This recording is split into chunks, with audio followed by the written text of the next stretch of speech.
Hi, I'm going to read this story called Clever Tom and the Leprechaun.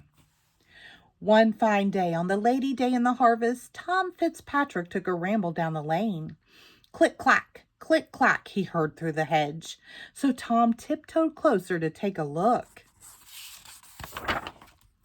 The clacking sound stopped when Tom peeped through the bushes, and in the shadow, what did he see? Why, a big gallon pitcher and a teeny tiny man with a brown leather apron and a three-cornered hat. Up the small man climbed onto his wee wooden stool and dipped his little pig into the crock. Then he settled down with his full mug beside him to hammer on the heel of a fairy-sized shoe. By the powers, thought Tom, it's a leprechaun. If I catch him and scare him, he'll give me his gold. Since I'm a clever fellow, that should be simple. Before the sun sets, I'll have my fortune made. Tom stared at the leprechaun and tried not to blink. He knew that if he looked away, the old man would escape. Then he crept up quite near and tipped his hat politely, saying, "Good day to you, neighbor. Blessings on your work." "Thank you kindly," said the small one, but he never looked up. He just kept on tapping at the heel piece of the brogue. Tom moved his hand closer while he smiled very sweetly and said, "Today's a holiday. You shouldn't have to work." The leprechaun frowned and answered Tom sharply, "If I do, that's my business and none of your own. Instead of pestering me, young man, you ought to be watching your father's fields.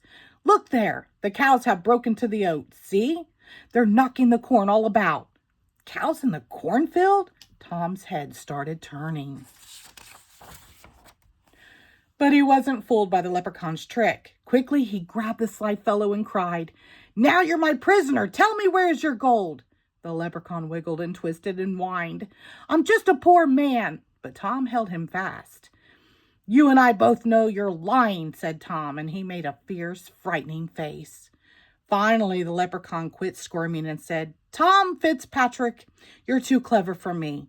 I see you are after my buried treasure, so I'll have to show you where it is." With his eye on the bitty man locked in his fist, Tom followed where the leprechaun led him. He traipsed over a hill and under some hedges, and through a ditch and across the peat bog. At last, just when Tom feared he'd been hoodwinked, he found himself in a great field of weeds. "Dig there," said the leprechaun, pointing to a bush. "Deep under that bouillon is where I put my gold." "Thunderation," said Tom. "I need to fetch my spade. But when I return, I'll be lost. There are 40 acres of bouillons here, and each plant looks just like the other." Still watching the leprechaun, Tom figured out a plan. He tied his bright red garter on the bush. "Swear, you old rascal, that you won't take this off while I run back to get my spade."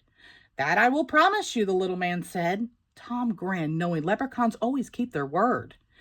"Now, since I have shown you where my treasure is, I don't suppose you'll need me anymore." "No," said Tom, "my fortune's made. You may go, and good luck with you." "Then goodbye, Tom Fitzpatrick," said the leprechaun. "May you do much good with what you find." Away Tom ran as fast as he could run, figuring how he would spend his gold. Then back he came with his shovel in his hand, back to the field of bouillons. But when he got there, lo and behold, a garter just like his own was tied to each and every bush as far as he could see. Tom dug under the bouillon where he thought he'd tied his garter, but nothing was buried under that bush, and so he dug under another. He dug to the east and he dug to the west, and he found no treasure. The harvest moon rose as he dug to the north, and it set as he dug southward. When the sun came up, Tom saw he'd dug 100 holes, and tired Tom Fitzpatrick knew he couldn't find that gold, so he gave up and headed for home.